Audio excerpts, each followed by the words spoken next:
قال تعالى إنا عرضنا الأمانة على السماوات والأرض والجبال فأبين أن يحملنها وأشفقن منها وحملها الإنسان إنه كان ظلوما جهولا صدق الله العلي العظيم۔ اسٹیج پر جلوہ افروز علماء کرام، مہمانان مکرمین، زندہ دل حاضرین،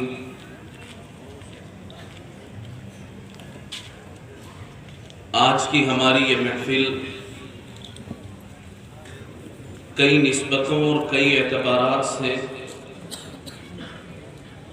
اہمیت کے حامل ہے۔ اس محفل کا عنوان ہے محفل حسن قرات و بزم نعت مصطفیٰ۔ دونوں میں بڑی گہری مناسبت ہے، اور اسی مناسبت کے پیش نظر غالباً یہ پروگرام منعقد کرنے والوں نے اس کا یہ عنوان طے کیا ہوگا۔ ایک شاعر ہے، کہتا ہے رسیہ درود کے متمنی دعا کے ہیں، رسیہ درود کے متمنی دعا کے ہیں، ہم رہنے والے وادی ذکر و ثنا کے ہیں۔ قرآن کے لفظ لفظ سے پھوٹے جو روشنی، اس میں تمام رنگ میرے مصطفیٰ کے ہیں۔ تو قرآن کے لفظ لفظ سے جو روشنی پھوٹتی ہے،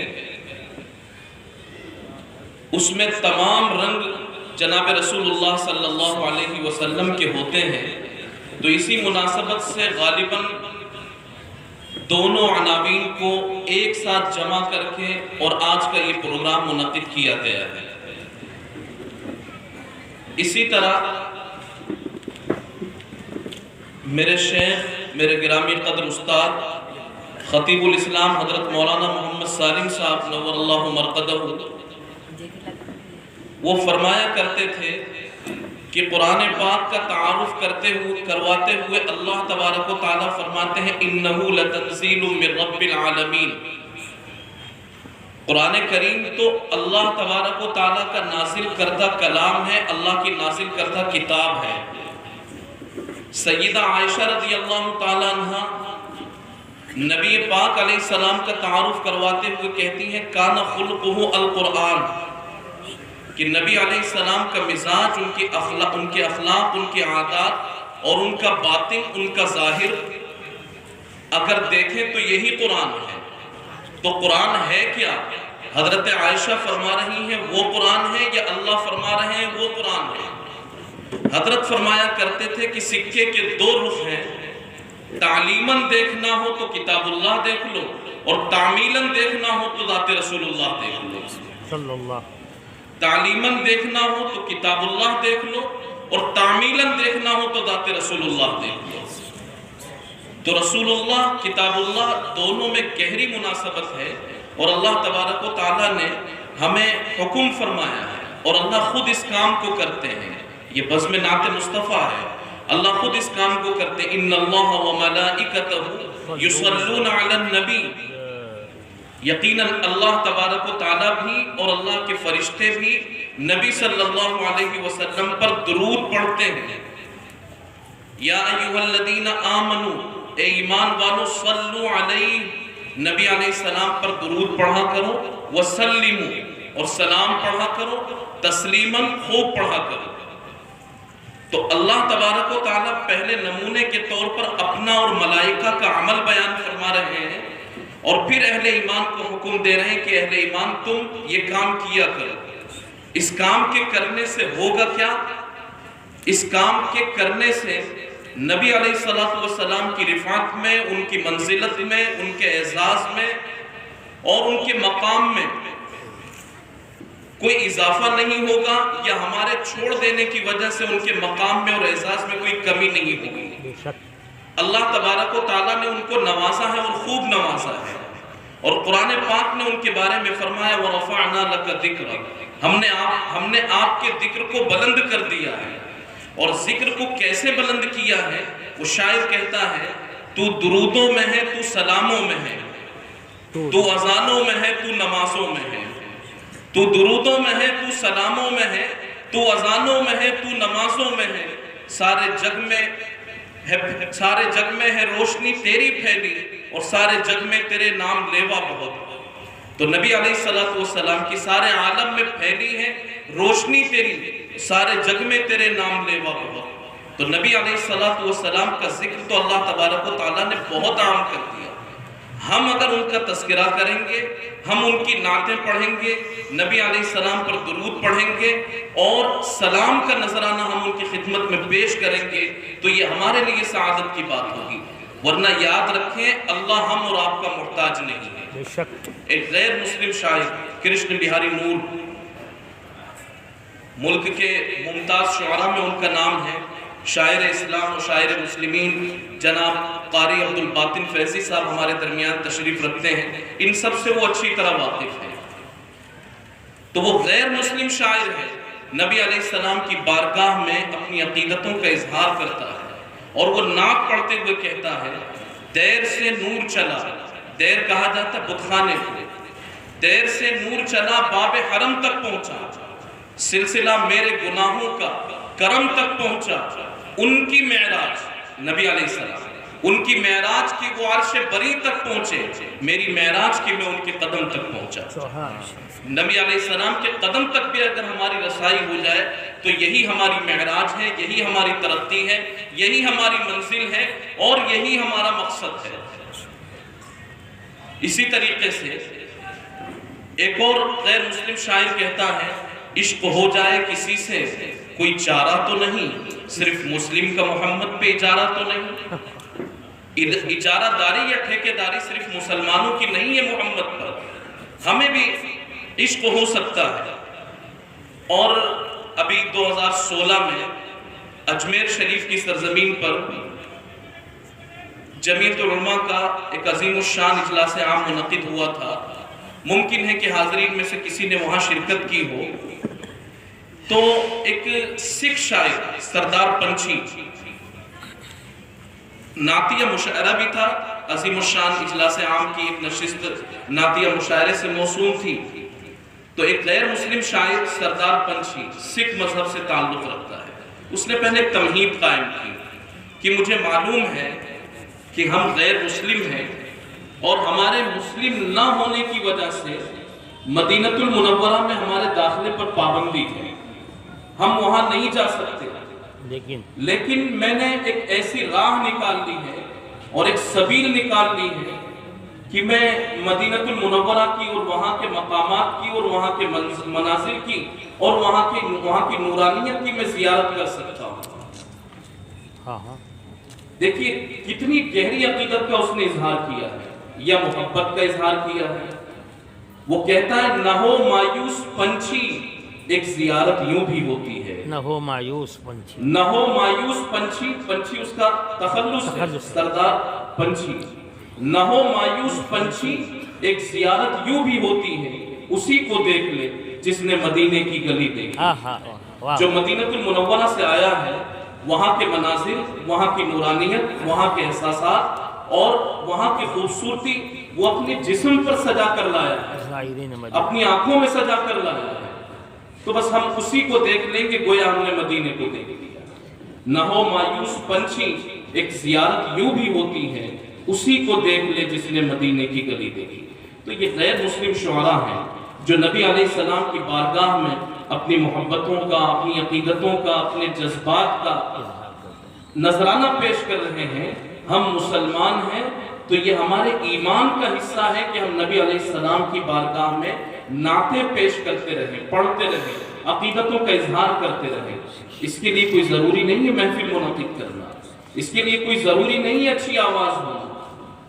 یہ تو میرا اور حضور کا معاملہ ہے، آپ کا اور نبی علیہ السلام کا معاملہ ہے، ہمارا اور نبی علیہ السلام کا معاملہ ہے۔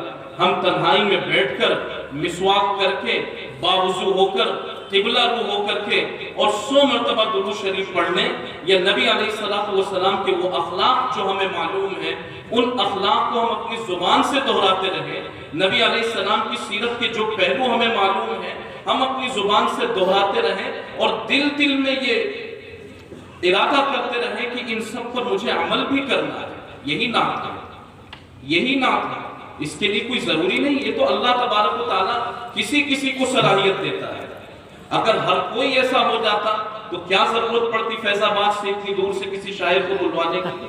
تو یہ تو اللہ کسی کو یہ ملکہ دیتا ہے کہ ہر ایک حسن صوت کے ساتھ، مناسب لب و لہجے کی ادائیگی کے ساتھ نعت شریف پڑھ سکے، یہ تو ملکہ کسی کو ہوتا ہے، لیکن ضرورت ہر ایک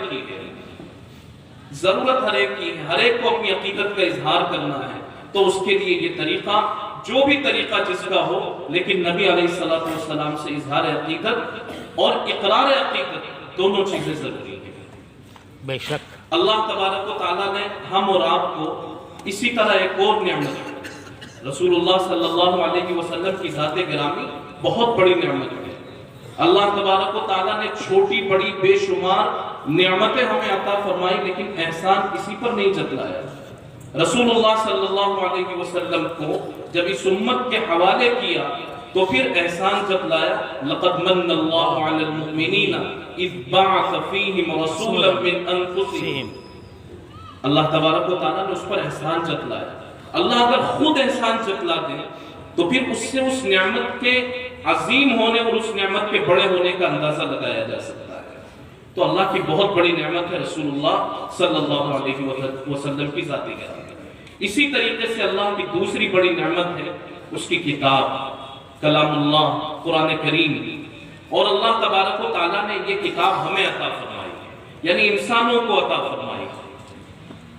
ابھی میں نے حضرت مولانا محمد سالم صاحب قاسمی نور اللہ مرقدہ کا حوالہ دیا تھا، یہاں پھر میں عرض کروں گا کہ حضرت فرمایا کرتے تھے کہ اللہ تبارک و تعالیٰ نے یہ نعمت انسانوں کو کیوں عطا فرمائی، جناتوں کو کیوں عطا نہیں فرمائی؟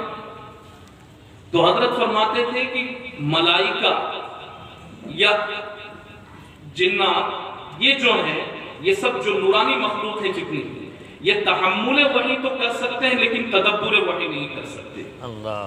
اور انسان تحمل وحی بھی کر سکتا ہے اور تدبر وحی بھی کر سکتا ہے، وہ صرف تحمل کر سکتے ہیں، تدبر نہیں کر سکتے۔ اور کتاب اللہ میں ضرورت تھی کہ تحمل کے ساتھ، اس کو قبول کرنے کے ساتھ، اور اس سے مناسب نتائج اخذ کرنا اور تدبر کر کے زندگی کی شاہراہ تک پہنچنا اور مخلوق خالق سے مل جائے، یہی زندگی کی شاہراہ ہے۔ اور قرآن پاک کی جو آیت کریمہ میں نے آپ کے سامنے پڑھی ہے، اس میں ایک چھوٹی سی بات عرض کر کے پھر میں اپنی گفتگو کو ختم کرتا ہوں۔ حکیم الاسلام قاری محمد طیب صاحب رحمۃ اللہ علیہ وہ فرمایا کرتے تھے کہ اللہ تبارک و تعالیٰ نے قرآن کریم میں یہ کہا، اِنَّا عَرَضْنَا الْأَمَانَةَ عَلَى السَّمَاوَاتِ وَالْأَرْضِ وَالْجِبَالِ، کہ ہم نے یہ امانت یعنی کہ قرآن کریم، اس کو سب سے پہلے ہم نے آسمانوں کے سامنے پیش کیا۔ آسمان کتنی بڑی مخلوق ہے، پھر اس کے بعد ہم نے زمینوں پر پیش کیا، پھر اس کے بعد ہم نے پہاڑوں پر پیش کیا۔ ہم نے یہ بڑی بڑی مخلوقات کو اپنی یہ نعمت دینی چاہیے، آسمانوں کے سامنے پیش کیا، پہاڑوں کے سامنے پیش کیا، زمینوں کے سامنے اپنی اس امانت کو پیش کیا۔ ان بڑی مخلوقات نے اس امانت کو قبول کرنے سے انکار کر دیا، فَأَبَيْنَ أَن يَحْمِلْنَهَا وَأَشْفَقْنَ مِنْهَا، انکار بھی کیا اور اس سے گھبرا بھی گئے۔ گھبراہٹ کی وجہ کیا تھی؟ انکار کی وجہ کیا تھی؟ انکار کی وجہ یہ تھی کہ اس کی ذمہ داریاں عظیم تھیں۔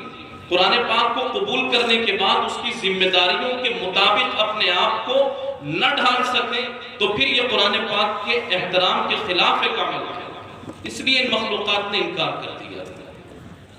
وَحَمَلَهَا الْإِنسَانِ، انسان نے اس ذمہ داری کو قبول کیا، اس ذمہ داری کو اٹھایا۔ اب اتنی بڑی بڑی مخلوقات ہیں، انہوں نے جب اللہ تبارک و تعالیٰ کی طرف سے ملنے والی اس نعمت کا انکار کیا، اور انسان جیسی چھوٹی مخلوق نے اس نعمت کو قبول کرنے کا ارادہ کر لیا، اللہ تبارک و تعالیٰ کو تعریف کرنی چاہیے تھی، داد دینی چاہیے تھی، حوصلہ بڑھانا چاہیے تھا، انسانوں کی قدر کرنی چاہیے تھی، لیکن اللہ کیا فرماتے ہیں؟ اِنَّهُ كَانَ ظَلُومًا جَهُولًا، وہ بہت بڑا ظالم ہے، بہت بڑا جاہل ہے۔ تو قرآن کی ذمہ داری کو قبول کیا تو وہ بہت بڑا ظالم یا بہت بڑا جاہل کیسے بن گیا؟ حضرت قاری طیب صاحب رحمۃ اللہ علیہ یہاں ایک نکتہ بیان فرماتے تھے کہ اللہ تبارک و تعالیٰ نے ظلوم اور جہول کہا ہے، جو کہ ظالم اور جاہل سے بڑھ کر کے ایک چیز ہے، اس میں مبالغہ ہے۔ سب علماء طلبہ کی تعداد زیادہ ہے، اس میں مبالغہ ہے ظلوم میں اور جہول میں۔ ظلوم کہا جاتا ہے بہت زیادہ ظلم کرنے والے کو، اور جہول کہا جاتا ہے انتہائی نادان، بیوقوف، کچھ نہ جاننے والا، صحیح فیصلے نہ کر سکنے والا، صحیح فکر نہ رکھنے والا، اس کو جہول کہا جاتا ہے۔ بالکل کچھ نہ جانتا ہو، انتہائی ناکارہ، وہ جہول۔ تو اللہ تبارک و تعالیٰ نے ظلوم اور جہول کہا، کب؟ جبکہ انسانوں نے اللہ کی طرف سے ملنے والی اس نعمت کو قبول کیا۔ حضرت فرمایا کرتے تھے کہ ظلوم جو کہا ہے یا جہول کہا ہے، یہ ان دیواروں کو نہیں کہہ سکتے، یا اسی طریقے سے مائک کے اس اسٹینڈ کو نہیں کہہ سکتے، مائک کو، کرسی کو اور دوسری نظر آنے والی ان چیزوں کو ظلوم یا جہول نہیں کہہ سکتے۔ ظلوم اور جہول انسان کو ہی کہا جائے گا، اور انسان ابھی ظلوم ہے، ابھی جہول ہے، جبکہ اس نے قرآن کو تھاما ہے۔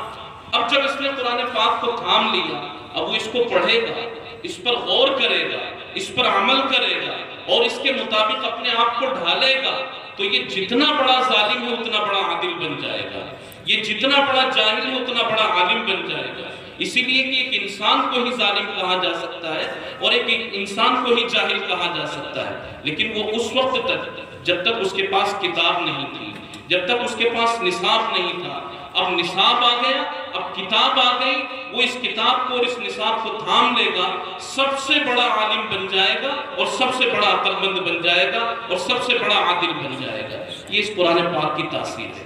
جب قومیں اس قرآن پاک کو تھام لیتی ہیں تو عدل، انصاف، علم، فقہ، حلم، ہر اعتبار سے قومیں بڑھتی چلی جاتی ہیں۔ اور قوموں نے اگر قرآن پاک کو پڑھنے سے، اس کو سمجھنے سے اگر پہلو تہی کر لیا اور اپنے آپ کو دور کر دیا، وہ قوم ہلاک ہوگی، تباہ ہوگی۔ حضرت شیخ الہند مولانا محمود حسن دیوبندی رحمۃ اللہ علیہ کا وہ مشہور ملفوظ ہے، بار بار ہم سنتے بھی رہتے ہیں، اس کو کہتے بھی رہتے ہیں، کہ حضرت جب جیل سے واپس آئے تو جیل سے واپس آنے کے بعد انہوں نے اپنے تلامذہ کے سامنے ایک بات کہی کہ میں اس ملک میں جیل میں رہا، ایک لمبے زمانے تک جیل میں رہا۔ شیخ الہند رحمۃ اللہ علیہ دارالعلوم دیوبند کے محدث اور بڑے بڑے اساتذہ کے استاد، بہت بڑا قد، بہت بڑا نام ہے۔ جنگ آزادی آج 26 جنوری ہے، اور آج ہی کے دن ہمارے ملک کا یہ جو قانون ہے، یہ قانون بنا تھا۔ بہرحال جنگ آزادی کے موقع پر حضرت شیخ الہند رحمۃ اللہ علیہ کو جیل کی سلاخوں کے پیچھے جانا پڑا تھا، لمبا عرصہ وہاں رہے تھے۔